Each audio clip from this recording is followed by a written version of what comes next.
Today we are going to have remarks by Thomas J. Jordan, Chairman of the Governing Board of the Swiss National Bank. And he's going to be talking about reconciling Switzerland's minimum exchange rate and current account surplus. The people in this room, and I think don't need any explanation of the subtext for that, but let me be a little more blunt than Thomas as a sitting central bank governor is allowed to be. Switzerland has been faced with enormous challenges in recent years, not least because of the euro area's problems, huge capital inflows, as well as the financial sector problems that are well known. The Swiss National Bank has taken radical, and most of us would argue ultimately successful, certainly brave actions to change its monetary regime to cope with these unprecedented circumstances for Switzerland. At the same time, this has meant that they have de facto pegged, not de facto, officially pegged a euro exchange rate floor and intervened heavily in global markets to maintain that floor. And as a number of people, including my colleagues Fred Bergsten and Joe Gagnon here at the Institute, have been worrying about whether or not specifically Switzerland is in some sense manipulating the currency. I personally don't think so, but that's another matter. Is this broader issue of how small open economies have to cope in the world we have today, where there is no systemic solution and where they have to be able to insulate themselves as best they can, but yet at the same time can't have everybody free riding on the US or on Europe. So it's a very interesting and difficult set of policy challenges and intellectual challenges that Switzerland has faced. And may I say that Switzerland is very, very fortunate to have as thoughtful and committed a public servant as Thomas Jordan running the central bank at this time. Thomas is just a couple years older than me, though far more successful. He's graduated the University of Bern, completed his doctorate. I got to know him. He did a 3-year postdoctoral stint at Harvard University in the Department of Economics. As I said when he had me out in Zurich very recently, I got to know him because our common advisor at the time, Ben Friedman, said to me, "This guy's smart, you should watch out for him." He's been since maintained his academic work and is an honorary professor since 2003 at the University of Bern, and still continues to lecture there on monetary theory and policy. More importantly for this audience, although his academic credibility matters, is his policy record. Thomas has been with the Swiss National Bank since 1997. He shot up through the ranks. From mid-2004, mere 7 years later, he was an alternative member of the governing board. And from May 2007, he was a member of the governing board, which it's not exactly the same, but it's like being on the FOMC. For reasons external to him, but I think most of us believe simply accelerated something that was inevitable. Thomas was made a chairman of the governing board on the 18th of April 2012. He stepped in at a very difficult time politically for the bank and for Switzerland's economic policy, and he has had enormous credibility in markets and in policy community since then. Thomas, just so you know, I'm normally not quite this flattering about people. Sometimes, but not normally. In addition to his duties at the Swiss National Bank, he's chairman of the G10 Central Bank Counterfeit Deterrence Group, which is very useful and unglamorous work. He's on the board of directors of the BIS, the Bank for National Settlements, and the steering committee of the FSB. And just on a not quite personal but more parochial note, the Institute is very proud that we have an ongoing exchange relationship with the Swiss National Bank. We've had a very good young researcher here, and we are going to have another one or two in the year of 2014.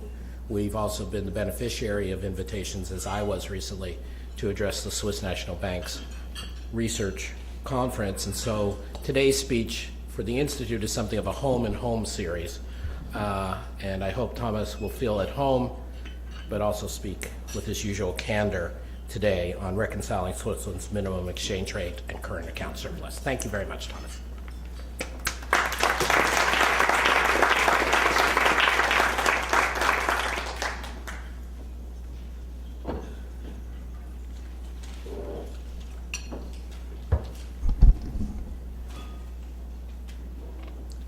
Well, Well, dear Adam, thank you so much for inviting me to this conference here or to this presentation. It's really a privilege to be here, also a privilege to address this prestigious audience. I owe a lot to you, Adam. We had a very good relationship since many years, and you commented early on my work, and as I said before, it was really a privilege to have you as a friend. Now, it's a great pleasure to be here, and ladies and gentlemen, let me begin by asking two questions. And before I ask the questions, let me also make a small correction just to the introduction Adam made before. We have a minimum exchange rate, and this is not a peg to the euro. And this is a very important difference, and I come to back later in my speech. So let me really begin by asking the two questions. First, is Switzerland's minimum exchange rate at odds with its long-standing current account surplus? And second, is such a policy undermining the adjustment of global imbalances? I will argue that in both cases the answer is no. The Swiss National Bank set the minimum exchange rate of 1 franc 20 against the euro in September 2011.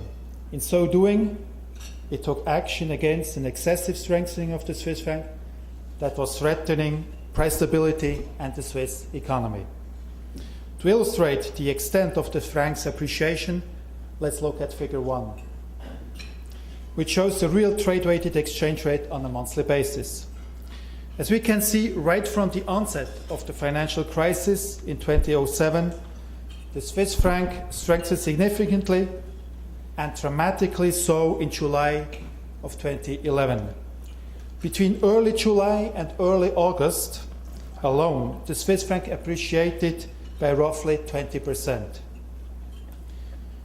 With interest rates close to zero and inflation forecasts signaling deflationary risks, the minimum exchange rate helped us avoid a dangerous tightening of monetary conditions in a situation where we had exhausted the options available on the conventional monetary policy. It also provided the foreign exchange market with a clear guidance at a time of enormous uncertainty. The rationale for the introduction of the minimum exchange rate is internationally acknowledged. As I have seen over the last 2 years, particularly central banks and the IMF understand the difficult situation that Switzerland faced in 2011. They also recognize that we set the minimum exchange rate at a level where the Swiss franc remains highly valued even today. Over the last few years, exchange rate tensions between the major economies have flared up. In this context, some observers have criticized central banks for influencing exchange rates either directly through foreign currency purchases or indirectly through additional monetary easing measures such as the purchase of securities. It is claimed that these types of asset purchases generate spillover effects or represent a beggar-than-ever policy. In recent weeks, it has been suggested that capital flows have again become highly volatile because asset purchase programs are expected to be scaled back, thereby unleashing a new round of currency tensions. Now, against the background of currency fluctuations and weak global demand, the problem of global imbalances still lingers. In the debate on global adjustment, there have also been calls for countries with a current account surplus to let their currencies appreciate. For some observers, this includes Switzerland.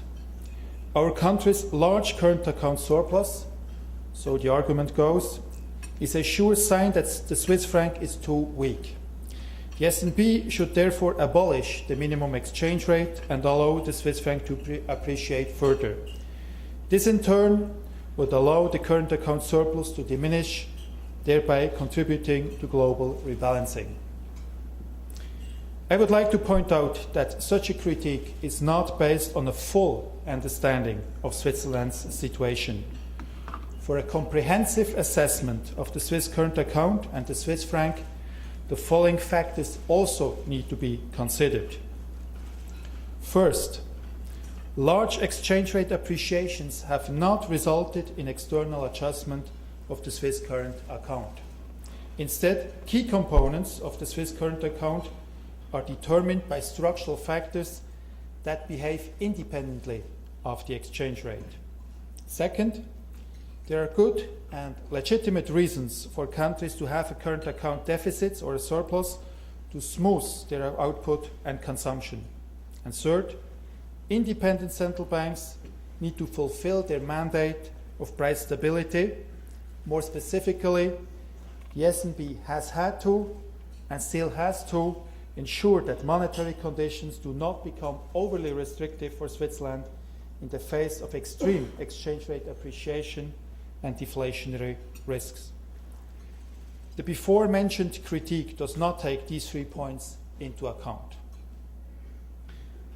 Let me now first address the question of specific structural factors in the Swiss current account surplus and why this surplus is not a reflection of a Swiss franc weakness.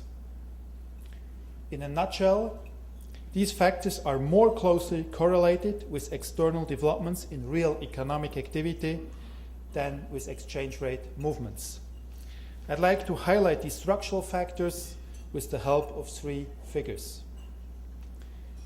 Figure 2 shows the current account surplus and the real trade-weighted exchange rate of the Swiss franc. I have 2 observations here.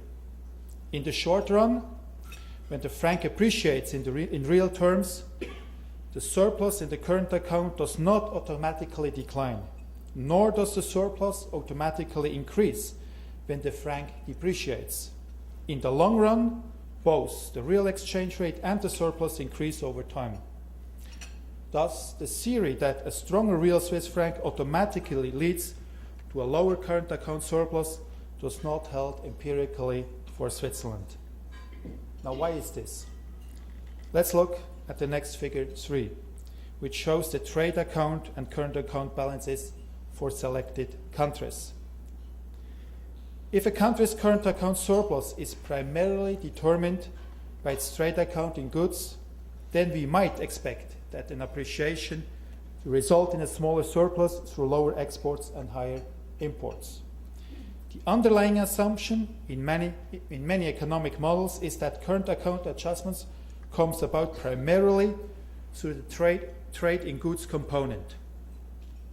Now, Switzerland is different to most other countries in that its trade account balance in goods represents only a small fraction of the large current account surplus. This stands in stark contrast with other economies such as China, where goods trade makes up more than 80% of the current account surplus. So if the Swiss current account is not driven by trade balance in goods, then what are the factors responsible for its surplus? As we can see from figure 4, the large surplus in the current account is mainly attributable to 2 components: investment income and services. In Switzerland, there is a close co-movement between investment income and current account balances. Historically, surpluses have been the norm for Switzerland. Our current account has recorded almost uninterrupted surpluses since 1960. Although official time series do not extend further back than 1947, unofficial current account estimates show that even at the beginning of the 20th century, the Swiss were saving more than they invested domestically. So, already then, a savings surplus was being invested abroad, laying the foundation for today's international investment position, which is large by global standards. This took place against the background of a never appreciating Swiss franc during the post-World War II period. Most of the savings surplus is invested in securities, that is portfolio investment, and in production facilities abroad, that is direct investment. In this way, Switzerland has built up a strong net international investment position. most of which is held by multinational companies and pension funds. Let's now turn to income from services. Here, there are two drivers of the current account surplus: cross-border financial services and merchanting. Again, both activities are primarily driven by international financial markets and global demand for raw materials and are not sensitive to movements in the Swiss franc. I don't think I need to say much about receipts from cross-border financial services. The importance of the financial sector for our country is well known. Receipts from Swiss banks and insurance companies' foreign customer business flow into the current account. In these cross-border transactions, banks' financial services are the largest contributor.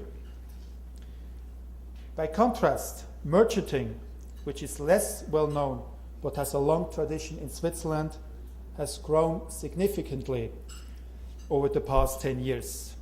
And since 2010, net income from merchanting has been higher than net income from banks' financial services in the current account. Merchanting refers to trade denominated primarily in US dollars that does not cross the domestic border. The dynamics of Swiss merchanting can be partially explained by the relocation of commodity houses to Switzerland and the commodities boom before the financial crisis. Over the past 5 years, merchanting has accounted for almost 1/3 of the current account surplus. Allow me to recap the main points regarding the Swiss current account. Switzerland's large current account surplus is determined by 3 structural factors: the strong net international investment position, the special role of our country as an international financial center, and merchanting business. Consequently, Switzerland's current account surplus did not arise because the Swiss franc was too weak. The real exchange rate does not play a decisive role in the structural factors responsible for this surplus. Now, in the context of resolving global imbalances, some would argue that each country's current account should lie within a narrowly defined range. The Geithner Plan, for example, calls for a range of ±4%. Others say it should be even narrower. While these ranges serve as a reference for locomotive countries that should contribute to global absorption, this argument falls flat when a country of 8 million people is asked to adjust and to take on such a role.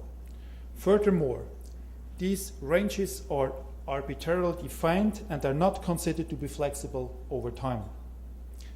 On a more technical level, it must be borne in mind that current account balances are not free from accounting biases. This is especially true for countries with large net investment assets and large portfolio investments in equity. For these countries, Switzerland included, the current account is overstated because of specific accounting procedures for the balance of payment. This time-varying bias, which in some years has been estimated at more than 5% of Swiss GDP, stems from the fact that income from foreign direct investment is fully attributed to domestic residents rather than its corresponding proportion of domestic and foreign shareholders. In short, this accounting bias overstates our external wealth.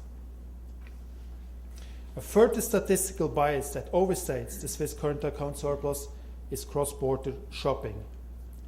Now it is unclear how current account ranges deal with such measurement issues. Besides country size and accounting issues, from the investment and savings perspective too, there are good reasons to run a current account surplus that exceeds some predetermined range.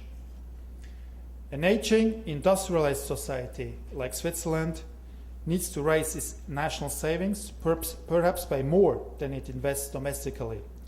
In so doing, it exports capital abroad and runs a current account surplus so that it can smooth its consumption in the future when the labor force shrink. Similarly, a young emerging economy chooses to save less than it invests, attracting foreign investors and running a current account deficit. It does this to increase its current consumption and its future output. Prescribing maximum levels for current account surpluses and deficits completely ignores the fact that countries operate within different structural environments. Now, what can be considered to be a sustainable current account deficit or surplus? Certainly, this is a very difficult question. One thing, however, is sure. Forcing countries to adhere to an arbitrarily chosen range and ignoring the structural environment, the measurement biases, and their savings characteristics is not an appropriate strategy in an international economic order which is still based on the principle of free markets and free trade.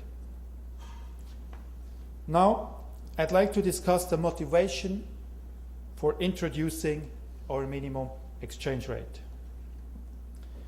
The rate was not implemented to stimulate exports, but rather to ensure that the appropriate monetary conditions prevailed and that the S&B could fulfill its mandate of price stability.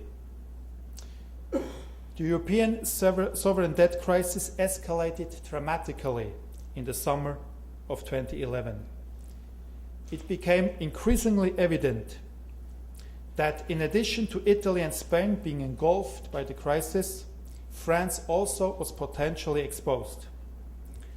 At the same time, the debt ceiling negotiations in the United States and the consequent downgrade of the US by Standard & Poor's added to the tension. During these months, the Swiss franc appreciated rapidly against all major currencies. This development is shown in Figure 5 for the exchange rate of the Swiss franc against the euro and the US dollar. The increase in the value of the franc, which reflected market panic rather than economic fundamentals, drastically tightened domestic monetary conditions.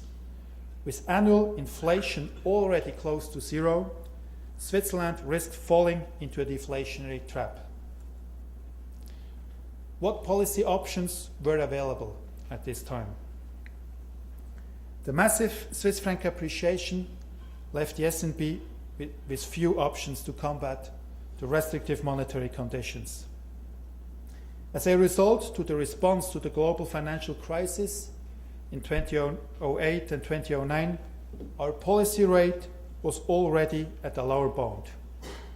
In August 2011, in a first step to counter the excessively tight monetary conditions, we announced, almost on a weekly basis, an expansion of our monetary base, initially from 30 billion francs to 80, then to 120, and finally to 200 billion francs.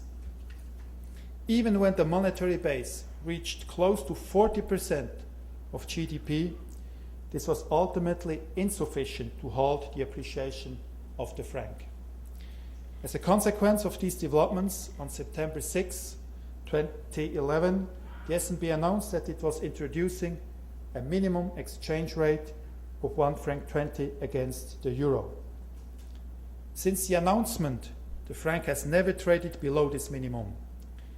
At the zero lower bound, the minimum exchange rate has become an important monetary policy tool for us. Yet, despite the introduction of the minimum exchange rate, Switzerland has experienced almost 2 years of negative inflation. And actually, I just received the latest inflation data this morning. After having at zero for 2 months, inflation turned negative again in September. In this context, it is also crucial to note that the introduction of the minimum exchange rate is not a beggar-thy-neighbor policy. It must be remembered that Switzerland has always had a negative goods trade balance with the euro area.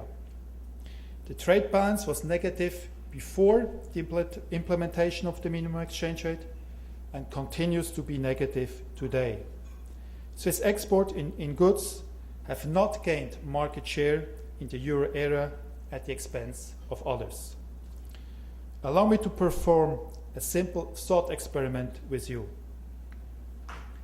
Let's take the euro area perspective for a moment. What would have happened to the euro area exports to Switzerland if the minimum exchange rate had not been introduced?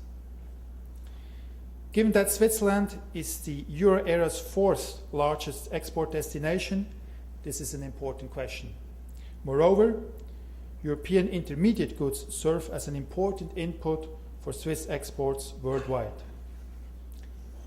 In the absence of the minimum exchange rate policy, the Swiss franc would have continued to appreciate strongly in an extremely volatile environment, and the risk of Switzerland entering a deflationary trap would have escalated. This would have depressed Swiss aggregate demand and European exports to Switzerland. In short, a policy of deflation avoidance had benefits for both sides in Swiss-European bilateral trade. In addition, given the broad use of the Swiss franc as a funding and credit currency in Europe, the introduction of the minimum exchange rate had a positive impact on financial stability beyond our country's border. Switzerland's economic stability is not just important in the realm of international finance and trade. It should be remembered that Switzerland is the second most important provider of international remittances, directly after the United States. Moreover, in terms of FDI, even the US is a major beneficiary of Swiss investments. Over the past 5 years, Switzerland has been the sixth largest FDI investor and eighth largest job provider through foreign investment in the US. To conclude, let me return to the question of Swiss monetary policy and the current account posed at the beginning of my remarks. I have argued that the key components driving Switzerland's current account surplus, notably financial services, merchanting, and direct investment income, are not closely linked with either the exchange rate or the domestic economic situation. I have also argued that historically an appreciation of the Swiss franc has not led to a reduction in Switzerland's current account. Yet, this disconnect between the exchange rate and the current account balance does not diminish the exchange rate's importance for the Swiss economy. Given the high degree of openness of our country, the exchange rate, next to the interest rate, is the key definer of monetary conditions and thus has a strong impact on both prices and production. The Swiss economy has shown in the past that it can handle volatility and appreciation in the real exchange rate when these are based on fundamentals. However, excessive and abrupt appreciations driven by financial market turmoil have a disruptive impact on prices and production, resulting in deflation and recession. What, in practical terms, does this mean for the SNB's monetary policy? It means that we do not gear our monetary policy to the current account. The current account is not an indicator of Swiss capacity utilization. In particular, it's not an indicator of price stability.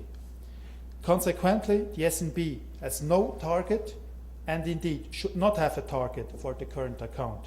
Rather, we need to take both the inflation outlook and capacity utilization into consideration and must provide adequate monetary conditions in order to fulfill our mandate.